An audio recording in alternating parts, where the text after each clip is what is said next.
N'est que responsable politique dans le département de Saraya, donc la plateforme Sauvons le PDS. Bonsoir mes chers militants et militantes du Parti démocratique sénégalais. Bonsoir chers journalistes, chers responsables de Sauvons le PDS. C'est avec un immense plaisir que nous vous remercions d'avoir répondu à notre appel, et à savoir l'appel de la jeunesse de Sauvons le PDS. J'avoue qu'aujourd'hui,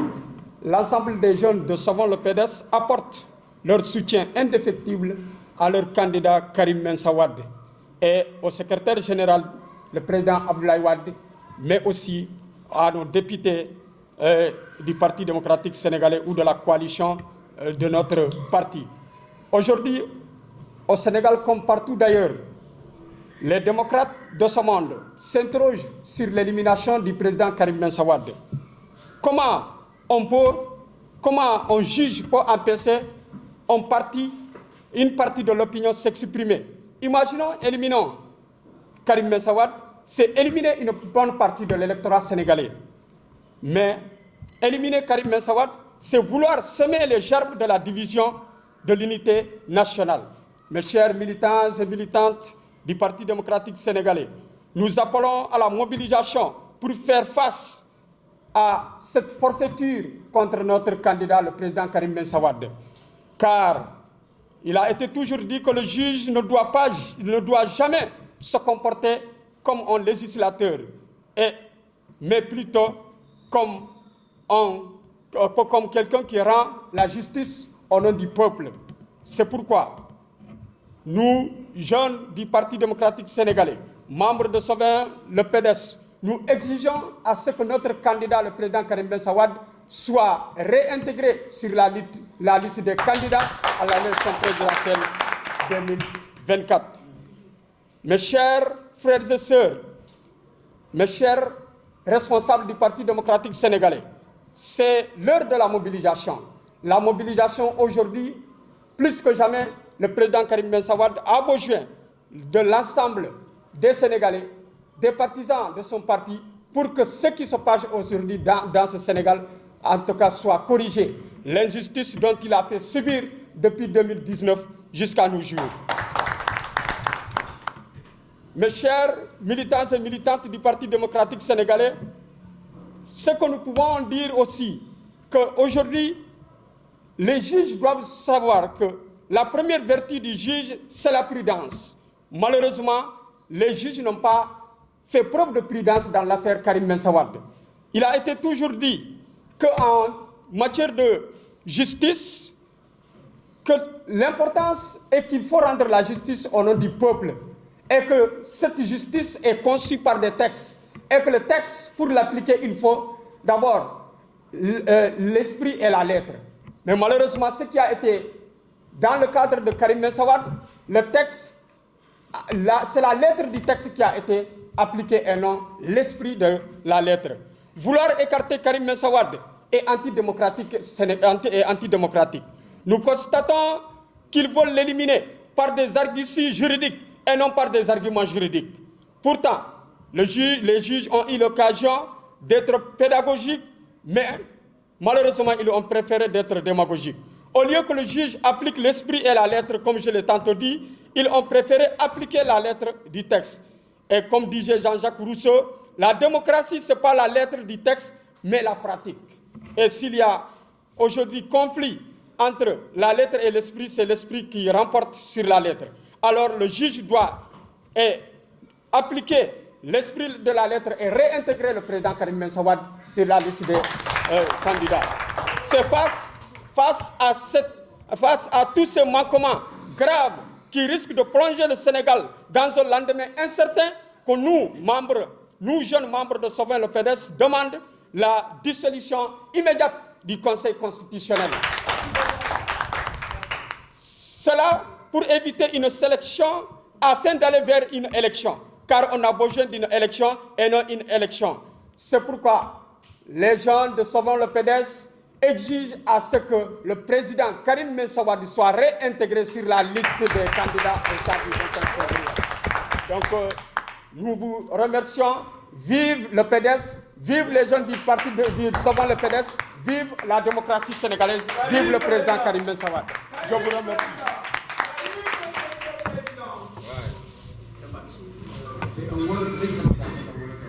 waa PDS salaamaaleykum mbokk internet yëpp ñu ngi leen di nuyu yéen ñëpp ku ñu nekk sa tur ak sa sant di nuyu sunu président Ndiogou Malick Dieng di président Sauvons le PDS di nuyu aussi le coordonnateur Ndiaga Diaw di nuyu képp koo xamante ne yaa ngi biir PDS plus particulièrement Sauvons le PDS. ginnaaw ba ñu sante yàlla nag julli ci yonent bi sallallahu alayhi wa sallam dañuy kontaan man personnellement damaa kontaan ci sama candidat Karim Meïssa Wade waaw li tax ma kontaan ci Karim Meïssa Wade mooy Karim bi mu ne bi Sénégalais yégee ne dafa war a ñëw bokk ci élection yi muy parti au pouvoir muy parti opposition ñëpp dañoo tiit fi mu toll nii ñëpp a tiit ñëpp a jaaxle fi mu toll nii ñu ngi def ay pexe yu nekk pour Karim bañ a bokk mais c'est peine perdue. Karim day bokk par la force day bokk par la force Karim Wade day bokk ci élection yi kon nag ci ñoom la des pour ñun waa PDS suñu discipline bi ñu xamee woon ñu mën ko continuer ak ñoom parce que nag gis nga PDS fi mu toll nii dootuñu seetaanati Karim Wade injustice bi ñuy teg ci kawam muy continuer loolu dootuñu ko seetaanati léegi nag lenn mooy mën nekk ñun waa PDS dañuy alerter wax ne carrément que ne ñoom xam nañ ne injustement lañ génnee Karim Wade ci liste yi kon nañ fexe Karim Wade duggaat ci liste yi bokk ci élection yi ñu ànd ak moom dugal ko biir palais parce que ñun Sauvons le PDS dafa am ñaari mbir yu ñu taxawee combat bi bañ koy porté du tey ñaari mbir la ñaari point laa ciy wax Sauvons le PDS dafa taxaw pour injustice bi amoon ci parti bi mu lijjanti ko te Sauvons le PDS def na ci mbir mu am doole ba parti bi fi mu toll nii mbir yaa ngi ñu ngi am yaakaar ne mu ngi tegu ci yoon ñaareel bi mooy Sauvons le PDS dafa taxaw pour jàpp Karim Wade dugal ko biir palais ñun jeune Sauvons le PDS nag may wax Karim Wade ne ko na ñibbisi si dëkk bi ndax ñun ñoo ko protégé ñun ñoo yor engagement boobu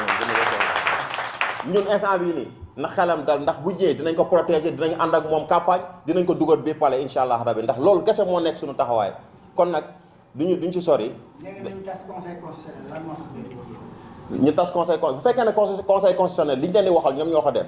yoon la ñu tas ko je pense que ñi nga xamante ne tey ñoo war a joxe résultat wu élection bu ñu leen di jiiñ ay guerre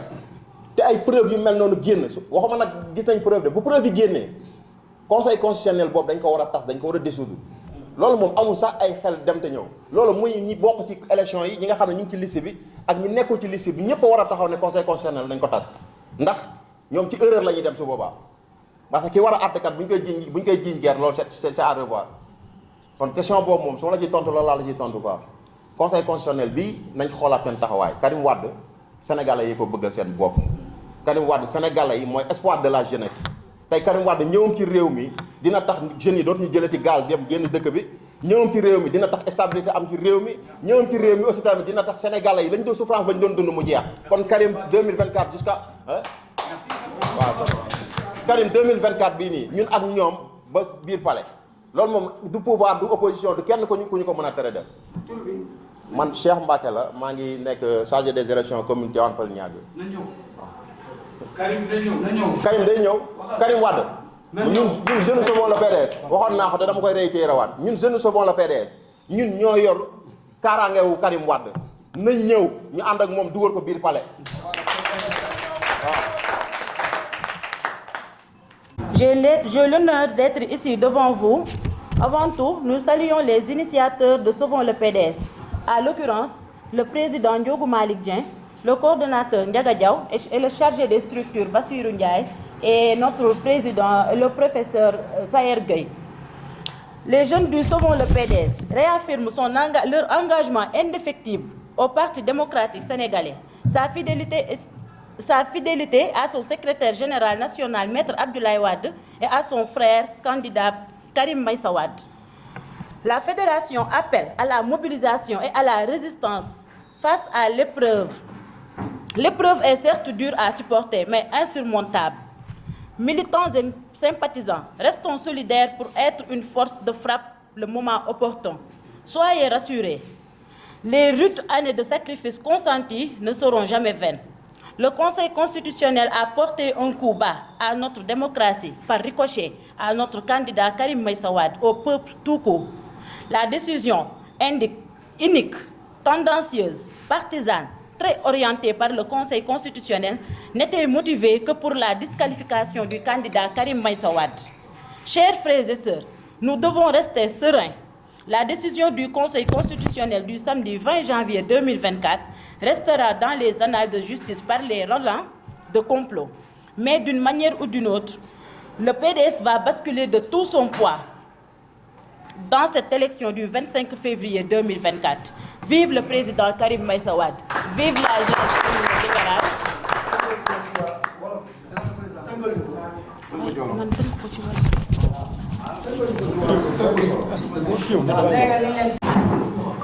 maa ngi nuyu Savons le PDS yëpp kenn ku nekk ci turam ak ci santam di ci njiital Ndiogou Malick Dieng présidente fédération du département de Guédiawaye ndax jàpp naa ne département Guédiawaye ku koy wax fii mooy siège bi ndax Karim Wade baayam Ablaye Wade fii lañ ko fale woon. kon tey bu fekkee ne dañoo taxaw ne dañuy xeex injustice bi ñu teg Karim Wade muy jafe-jafe yi nga xam ne moom moo ko tënk ba ñëw warul mën a bokk ci élection yi loolu duñ ko nungu tey duñ ko nungu ëllëg. parce que Karim Wade deful dara Karim Wade dafa war a bokk ci élection yi Karim Wade dafa bokk ci réew mi Karim Wade doomu réew mi la. parce que lii ñuy xeexaluñu ko Karim Wade ñun ñëpp ñoo koy xeex parce que fii kenn ku nekk am nga sa frère bu nekk ci extérieur wala nga am sa sœur bu fa nekk am fa ay doom yooyu juddoo fa am fa ay nationalité kon tey xale yooyu sa yaay nekk sénégalais sa papa nekk sénégalais ëllëg ñu ne la doo njiite réew mi ndax doo sénégalais loolu buñ koy xeex dama jàpp ne même ñi nekk ci état bi sax dañ ko war a xeex parce que kenn ku nekk am nga doom boo xamante ne ni mi ngi yore beneen nationalité mais teewul sénégalais la kon Karim lii nga xam ne moom lañ ko bëgg a teg nun ndaw ñi ñoo ko bañ ñoo lànk nee nañ duñ ko nangu surtout Savons le PDS kenn mënewu leen ci combat bi depuis lors ñoo ngi koy xeex ba egsi fii ñu egsi duñu nangu loolu tey duñu nangu loolu ëllëg Karim Wade mooy suñu candidat tey mooy suñu candidat ëllëg liñ koy teg jaaduwul mënuñu 2000 kii élection bi passé ñu wax ne turam nekkul ci liste bi tey ñu ñëwaat di ñu wax problème mu nationalité boobu ñoom ci seen biir bu ñu leen seetee ministre yi fi nekk ak président bi ñu jiite yépp dañoo yore nationalité dañoo yore double nationalité kon buñ ñu fontoo nu loolu duñ ko nungu de dañ koy bañ duñ ko nungu parce que ñoom ñëpp ñoo ngi ak double nationalité lan moo tax tey ñu ñëw ba candidature Karim Wade ñu war ko valider ñu taxaw di ñu wax double nationalité loolu fan la tege dinañ ko xeex ba luñ ci am jël incha allah Karim nag liñ koy ñaan mooy moom na ñibbisi parce que nag ñu ay xale lañu sacrifier suñu bopp sacrifier suñu life ndax moom kon Karim dafa war a ñibbisi na xool ci nu ndaw ñii bu fekkee ne dafa ñëw ñuy ànd ak moom duggaat ci kaso gi ñu àndaat ak moom dugg ci kaso gi ba lu ñu am jël su fekkee ne day ñëw ñu ànd ak moom jox ko réew mi ñu ànd ak moom jox ko réew mi ba lu ñu am jël mais nag fi ne nii toogaay bi moom c'est fini jeex na ñibbisi fii Sénégal parce que fii lañ ko soxlaa fii lañ ko war a fale te incha allah 2024 dinañ ko fal léegi nag li ñu bëgg mooy nañ annuler lépp conseil constitutionnel li mu wax doo am incha allah li ñu bëgg mooy moom na tas lépp gis nga cette gens lañ koy wax xaw ma nu ñu koy xëy juróom-ñaar ya fa nekk dañoo bëgg dama ne leen kenn ku nekk da ngay laloo sa loxo ndi joor ëllëg nañ ko jaarale ci dëgg mais ñu jox la xaalis rek lu la neex def lu la neex wax loolu jeex na fi politique gu xaalis ak politique gu jënd buumu jaam yi dagg na yàgg na buumu jaam yi dagg nañ ko bu yàgg kon nag na Karim Wade ñibbi si fii ci réew mi ñoom nañ ñu abal nañu dem seen yoon nañ ñu abal nañu àtte dëgg te yàlla tax parce que dëgg rek moo fi nekk te dëgg mooy njëkk mooy mujj ñun amuñu ku dul Karim.